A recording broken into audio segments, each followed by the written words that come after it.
तो आज हम बात करने वाले हैं राहुल गांधी जी की। वो नेता जो इंडिया के नेशनल पार्टी के लीडर हैं, पर फिर भी उनको सीरियसली नहीं लिया जाता है। वो बस एक कॉमेडी कंटेंट बन के रह चुके हैं और अपनी हर न्यूज़ स्पीचेस में कोई ना कोई ऐसा ब्लंडर कर ही देते हैं जिससे कि वो एक मीम मटेरियल बन जाते हैं।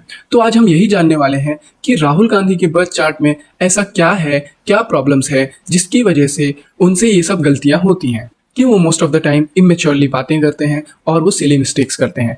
आज आपको मैं बहुत ही अच्छे से ये सारी चीज़ें एक्सप्लेन करूंगा, एक एक प्लैनेट पोजीशन के साथ, कैसे कौन सा प्लैनेट कहाँ राहुल गांधी को अफेक्ट कर रहा है और किस वजह से उनका पर्सनालिटी, उनकी स्पीचेस में प्रॉब्लम्स आ रही हैं। तो पहले हम देखते हैं कि पर्सनालिटी डिटर्मिनेशन के लिए क्या इंपॉर्टेंट फैक्टर्स होते हैं।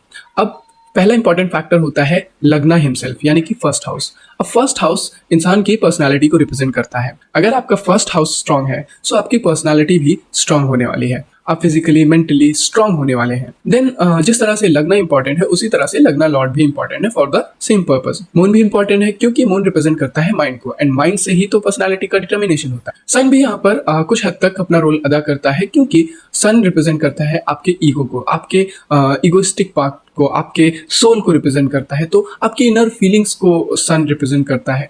तो आप किस तरह से सिचुएशंस में रिएक्ट करते हैं, उसको फील करते हैं, इमोशनली उसको कैसे फील करेंगे, इसमें बहुत ज़्यादा रोल सन का भी होता है। Now mercury is the planet of logical thinking, analytical thinking, and आपकी एनालिटिकल थिंकिंग, लॉजिकल थिंकिंग कितनी स्ट्रांग है उससे भी आपकी पर्सनालिटी का डिटर्मिनेशन होता है। And definitely all other planets, aspect, nakshatras impact our personality. Okay, but these are the major points that that determines our personality.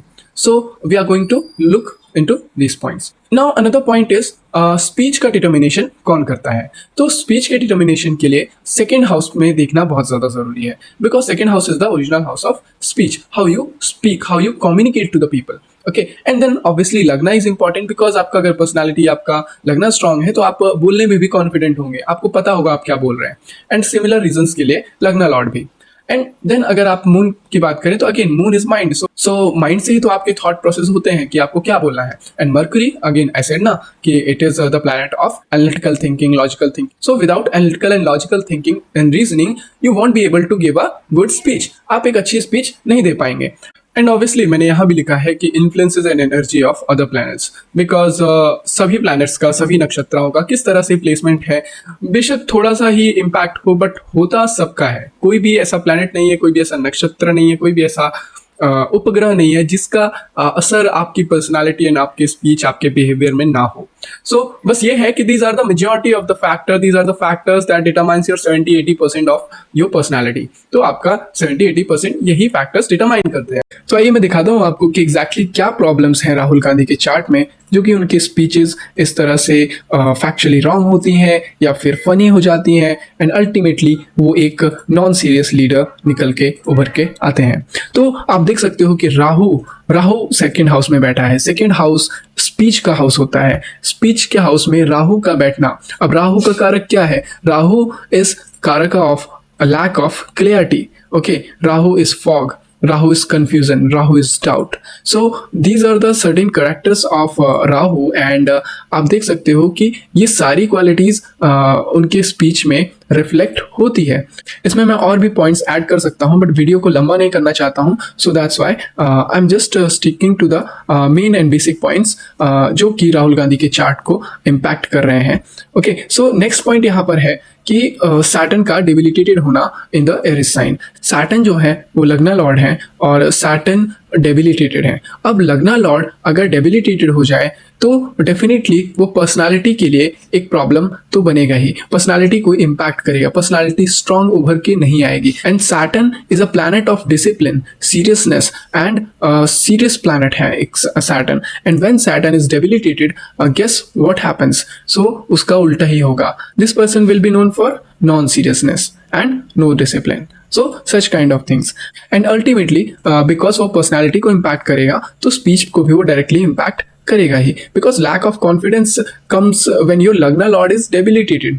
And आगे की स्लाइड्स में मैं आपको दिखाऊंगा कि किस तरह से केतु के 9th एस्पेक्ट से भी सैटर्न का यानी कि लग्ना लॉर्ड पे इम्पैक्ट पड़ रहा है। सो नेक्स्ट पॉइंट यहाँ पर आप देख सकते हो कि मरकरी का डायरेक्ट एस्पेक्ट मून पे होना। अब यहाँ पर 2 पॉइंट्स नोट करने वाले हैं।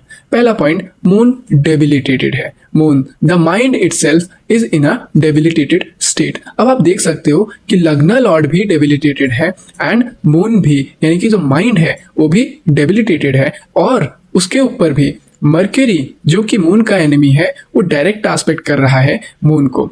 And on top of that Gulika is sitting with moon. So Mercury का डायरेक्ट एस्पेक्ट मून पे, गुलिका का मून के साथ होना और मून का डेबिलिटेटेड होना डेफिनेटली माइंड को बहुत ज़्यादा इम्पैक्ट कर रहा है, माइंड की स्ट्रेंथ को बहुत ज़्यादा इम्पैक्ट कर रहा है, क्योंकि कहीं ना कहीं mind is the main source of knowledge, जहाँ पर आपकी नॉलेज प्रोसेस होती है एंड माइंड के थ्रू ही आप सोचते हैं कि आपको क्या बोलना है, क्या कहना है, किस तरह से आपको आगे बिहेव करना है। एंड अगर माइंड की कंडीशन ही सही नहीं होगी आपके चार्ट में, देन डेफिनेटली आप कई सारे ब्लंडर्स करने वाले हैं। क्योंकि आप यहाँ देख सकते हैं लग्ना लॉर्ड डेबिलिटेटेड है एंड जो दूसरी उम्मीद बची थी मून, वो भी डेबिलिटेटेड है and the house of speech उसमें राहु बैठे हैं। ठीक है, अब यहीं पर बात खत्म नहीं होती है, आगे और भी मैं आपको दिखाता हूँ।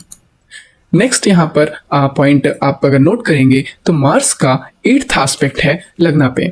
मार्स का 8th एस्पेक्ट एक डेडली एस्पेक्ट है। मार्स का 8th aspect is not a good aspect. जहां पर भी मार्स का 8th एस्पेक्ट होता है उस हाउस में डैमेज होता है, उस हाउस के कारकास का डैमेज होता है।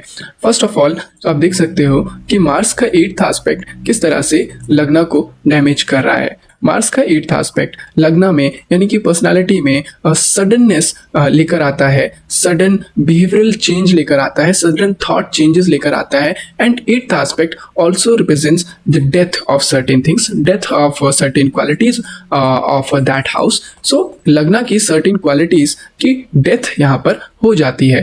दैट इज कि some good qualities from the personality will be subtracted completely. Okay, so वो प्रेजेंट नहीं होंगे इस पर्सन में। सो मार्स का भी यहाँ पर 8th एस्पेक्ट इम्पैक्ट करता है। So it is not just one planet that is damaging his personality, it is multiple planets. मैंने डेबिलिटेटेड मून के बारे में आपको पहले ही बता दिया था कि किस तरह से मून का डेबिलिटेटेड होना भी यहाँ पर एक नेगेटिव पॉइंट हो जाता है। हमारे नेक्स्ट पॉइंट पे चलते हैं, केतु का 9th एस्पेक्ट सैटर्न पे होना। आप देख सकते हो कि केतु का 1 2 3 4 5 6 7 8 9 9th एस्पेक्ट सैटर्न पे है। Now Ketu is what? Ketu possesses the qualities of the 8th house.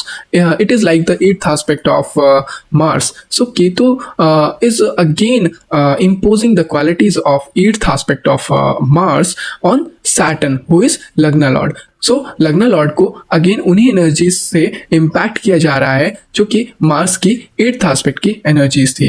Ketu मूडीनेस को रिप्रेजेंट करते हैं, केतु सडननेस को रिप्रेजेंट करते हैं, केतु कट्स को रिप्रेजेंट करते हैं। तो कट्स से यहाँ मतलब फिजिकल कट्स नहीं है, कट्स से मतलब है कि पर्सन के क्वालिटीज में, पर्सन के सर्टेन पर्सनालिटी की क्वालिटीज में, उसमें कट्स लाना, डिविजन्स लाना। सो डेफिनेटली यहाँ पर आप देख सकते हो कि केतु का भी इम्पैक्ट लग्ना लॉर्ड पे है। सो ये सारे के सारे एस्पेक्ट वो एस्पेक्ट थे, वो पोजीशंस हैं जो कि मैंने आपको बेसिक में बताया है, बहुत डिटेल में नहीं बताया। इसमें बहुत डिटेल में हम जा सकते हैं पर वीडियो बहुत लंबी हो जाएगी, इसलिए मैंने आपको बेसिक से बताया है कि किस तरह से इतनी ज़्यादा यहाँ पर प्रॉब्लम में है लग्ना एंड लग्ना लॉर्ड एंड मून, जो कि मेन कारक है एक पर्सनालिटी को बनाने के लिए, वो इतनी ज़्यादा प्रॉब्लम में है कि ये एक चार्ट परफेक्ट एग्जांपल है कि बेशक आप राजा के घर पैदा हुए हो बट स्टिल अगर आपका लग्ना मून, लग्ना लॉर्ड स्ट्रांग नहीं है तो आपकी पर्सनालिटी स्ट्रांग नहीं होने वाली है। एंड वहीं आप बेशक किसी गरीब आदमी के घर पैदा हुए हो, अगर आपके लग्ना लॉर्ड मून एंड लग्ना स्ट्रांग है, मर्करी स्ट्रांग है, देन डेफिनेटली आपकी पर्सनालिटी बहुत ही ज़्यादा स्ट्रांग होने वाली है। तो आपको ये सब बातें सुन के डेफिनेटली नरेंद्र मोदी जी की भी ध्यान आया होगा, बिकॉज वो एक गरीब घर से आते हैं बट उनकी पर्सनालिटी बहुत ही स्ट्रांग पर्सनालिटी कंसाइडर की जाती है। तो हम अपने नेक्स्ट वीडियो में ये भी देखेंगे कि किस वजह से, किन वजह से मोदी जी की पर्सनालिटी को इतना ज़्यादा अप्रिशिएट एंड इतना ज़्यादा कॉन्फिडेंट पर्सनालिटी के रूप में देखा जाता है, वो कौन से फैक्टर हैं जो कि उनकी पर्सनालिटी को इतना स्ट्रांग बनाते हैं। सो ये था मेरा basic analysis about Rahul Gandhi chart. So अगर आपको आपको ये वीडियो अच्छा लगा हो फटाफट आप चैनल सब्सक्राइब कर दीजिए। अपने विचार आप कमेंट्स में दे सकते हैं, प्रोडक्टिव विचार हो तो अच्छा लगेगा। और बाकी मिलते हैं आपसे अगली वीडियो में।